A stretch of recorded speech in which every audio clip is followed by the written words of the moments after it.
Hi everyone, Armoured Pants here, and I have another video for you in the German line. This is the Tier 8 Tiger II heavy tank. Now we're going to have a look at the tech spec, and we will look at blitzhanger.com to do that. Those of you who are long-time subscribers will know there's already a Tiger II video up in the German line. However, since I did that video, this tank has been buffed and it's now almost a different tank, and some subscribers have asked me if I would do an updated video, so here it is. You ask and you shall receive. So I thought it'd be a good idea to do an updated version of the video, because now that this tank has, in particular, an armor buff, which we will look at when we go to the armor inspection, it is almost a different tank, handling completely different and much more effective. So let's have a look at this tank in some detail. So in terms of provisions, I would run chocolate bar and improved fuel. That maxes out the performance of this tank, and believe me, this tank can now perform. The 105mm top gun is excellent. That's good DPM, giving you 310 damage points with AP, 285 plus with APCR, 420 with HE. And the HE round, because the 105 has good pen, which we'll look at in a second. You get 225mm of pen with AP, going up to 236 if you use calibrated shells. It's less than the low, but still good. And you get 285mm of pen with APCR, going up to 299 if you use calibrated shells. I'll reference the Löwe or the low a couple of times in here, because obviously this tank is a direct competitor for the Löwe at Tier 8 as a German heavy. You get 60mm of pen with HE, going up to 66 if you run calibrated shells. So therefore this tank can pen most light tanks and many medium tanks at the side and the back with HE. So remember that you get that 420 alpha roll. It's 8.84 seconds with reload if you use gun rammer, and it goes up to 9.51 if you use calibrated shells. And both kind of work. I prefer gun rammer myself, but calibrated shells are also a good option. Calibrated shells are something which may be particularly useful if you're somebody who likes to use HE. That 66mm pen on the HE is very effective when firing into the sides or back of medium tanks. And as I said, it's a 420 plus alpha roll, and that is without setting on fire or doing module damage. So definitely an option to consider. The G index in this tank is awesome. It's over 20,000. This is excellent. That is better than a grill at Tier 10. And it's slightly better than the Löwe. So it just shows you just how good the gun handling on this is. Gun handling is exceptional. You also get 7 degrees of gun depression, one less than the Löwe, but still pretty good for German heavy, and 15 degrees of elevation. So it has decent gun alignment. And for a heavy tank, a Tier 8 7 degrees is not bad at all, and way outperforms the Russian heavies, your direct competitors in the Russian line at this tier. Top speed is 38 kilometers an hour, and does 12 degrees in reverse, and it has also decent power to weight ratio, and that's important because it makes this tank quite maneuverable. The 38 kilometers an hour is not so important. Heavy tanks rarely get up to their top speed anyway, but because of the power to weight ratio, because it's so decent, it means that you can be relatively mobile and get around the map pretty well in this tank. Also, the traverse is just excellent, guys. It is excellent, exceptional. And that means with the reload, with the frontal armor this tank has, it means it's a great brawler. Surprisingly so, if you haven't played this tank and you come up against a medium tank, you will be taken by surprise at just how good the traverse is in this tank. And many medium tanks come a cropper when they come up to try to circle of death this. Now, the armor, we talked about the armor buff. Just look at this, guys. It is awesome. The armor buff on this tank now is just spectacular. You can side scrape with it now. Look at those relative armor numbers as we run along the side of the tank. You see them here in the top left. The frontal armor is now troll. You have strong turret armor. You have a big gun mantle that you just saw there. Now you are vulnerable at the back. Of course, there's less armor there, but you know that's what you expect. Most tanks are vulnerable from the back. But front on, that's where this tank excels. It's also a great side scraper now. This armor buff on the front means that this tank is an awesome side scraper, because you can even come out at even more acute angles than you do with a normal heavy tank and still get bounces. What we're talking about is, look at this front on. Look what this tank looks like when it's front on. It is just awesome. Even when it's up tiered, it's almost impossible to pen front on. If you're top tier or up against your own tier, this tank is amazing front on. It is a top tier front on, front line, tip of the spear bully. Talk about the tactics here with this gun. Of course you can do long range sniping, but believe me guys, what you want to do with this tank is, particularly if you're top tier, is use its good power to weight ratio, use that frontal armor, go front line and get in the face of the enemy. That's what this tank is all about now with this new frontal armor. It is just a savage, mauling, as the name suggests, tiger of a tank that really is exceptional in terms of being a front line tank, and it won't let you down. Even when you're up tiered, this tank is pretty effective, but when you're top tier, it is just a rolling front on, front line monster. The tiger has claws and it will maul almost every opponent. And medium light tanks trying to get around you with that traverse speed, they are going to get a surprise. Let's have a look at some gameplay. It's Yamamoto Harbor. It's a Supremacy game. Now, in this game, I am bottom tier, so some tier 9s in this. Now, I have a look at the map. I see there is, I've had a look at the setup. I see there is an ST1 on the other team. I don't really want to come up front onto the ST1. He's going to out DPM me. He also has good frontal armor. So what I'm going to do is, tell my team I'm going to go towards C. I'm going to support my mediums and lights.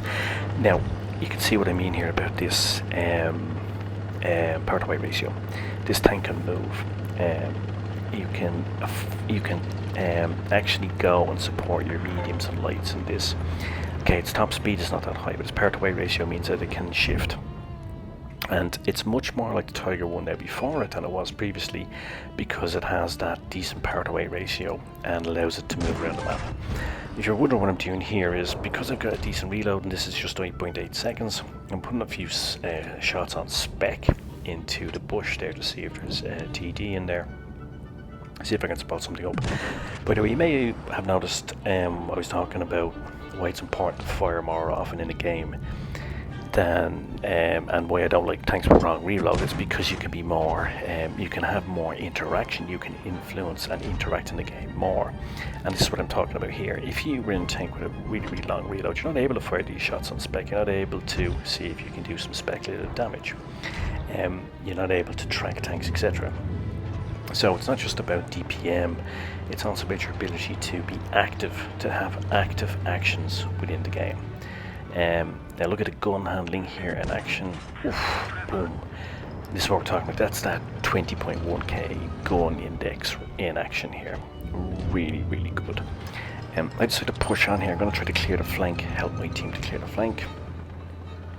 You can see what I'm talking about here with the power to weight ratio, and again the gun handling, just snap one off into the standard B. If you were rolling up at that speed in a Russian heavy, it's unlikely you would be able to make that. You might make the shot, but it's highly unlikely. In the Tiger, it's more than likely. Here you see the 7 degrees gun depression in action. You know, we're just seeing now the key characteristics of this tank in action. I'm actually going to go after the standard B now. Now, he's not AFK, right? And I'm going to come up with him here now and I get a bit of luck. I think I've blown his modules. I think maybe I've killed his driver. Definitely blown some modules, because look, when I get him here, he can't get away. And I think that is the problem. I think he has blown his modules and possibly his driver's dead or some of the crew is dead. Now it's 3v2, we have the ST1 and the IS5, both very tough competitors. But in this tank, I've conserved my hit points, and I know this tank is effective. I know it's a really, really effective tank. Look how maneuverable it is, look at the speed, look how quickly I'm able to get and engage the IS-5. And watch this, guys. Bam, look at that frontal armour. I get almost a 300 alpha roll from the ram. And I'm not ramming a light tank or a medium tank, I'm ramming a heavily armoured Russian beast. The IS-5 is a fierce competitor. And look at that, I get almost an entire, the entire alpha roll of a normal AP round just from ramming him. And what did I drop? Hardly any hit points. That's what this tank is all about. And don't overlook or forget about this tank's ability to ram. With that power to weight ratio, we discussed in the Luva video, right? The Luva is a very effective rammer, but the Luva has a slow top speed, a terrible power to weight ratio. It's difficult for it to get up to its top speed. And both the rams I did in the Luva video were downhill.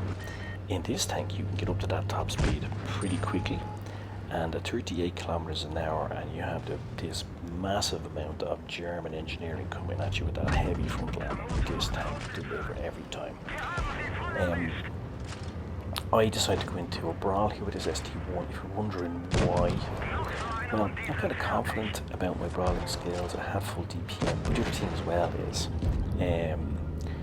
I am going for the mastery badge, and this game ends up in a mastery badge, so that's where I want to get the extra pen on the APCR, and why I go after him, even though I know that it's more than likely that he is going to be able to pen me.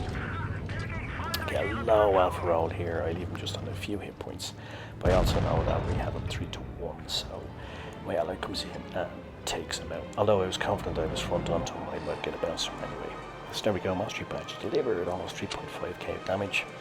Any tier 8 heavy tank that can move around a map like that, deliver 3.5k damage, is effective. And I think that game was a good example of how effective this tank is. And the game also showed how the key characteristics of this tank make it effective. So we looked at the power to weight ratio, getting up to speed, going to support at sea. We looked at its gun handling, the shot on the ISU, the shot on the standard B. Bit of luck on the standard B, probably haven't blown its modules and that, but as I've said before, anybody who tells you there isn't some luck involved in a mastery game is lying to you. There's always a bit of luck in a mastery game, no matter how good a player you are. Anyway, let's have a recap on this what is now really an excellent tier 8 heavy tank. So this is a great heavy tank now, and it's perfect for the heavy tank role. Perfect for it. It is front line, take the fight to the enemy. The frontal armor is just troll now. Steel wall, metal on tracks, they're gonna come. It's fast moving, much different to the Luva. Its compatriot tier 8, its power to weight ratio, its top speed are far superior. The 105mm gun is really good, as you saw in that game, snapping shots off, firing from distance. Gun rammer and calibrated shells, either or is a good option. Get 14-30 meter per second muzzle velocity, a little less than the Luva. That, by the way, is which you use supercharge. You get 7 degrees of gun depression, good gun alignment, as we discussed. The G index is just amazing. It's over 20k, so it's better than the grill. So it's just really excellent, not to be underestimated. And this tank now is just a top tier bully. And even holds its own. It's up tier. You saw there against the ST1. I'm able to hold my own in a brawl with him. And it's a quintessential heavy tank now. It's front line, tip of the spear.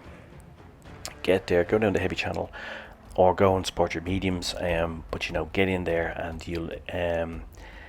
And if you enjoy playing heavies, you're going to enjoy this tank because it's everything you want. And that traverse is something special. It's an extra special bonus.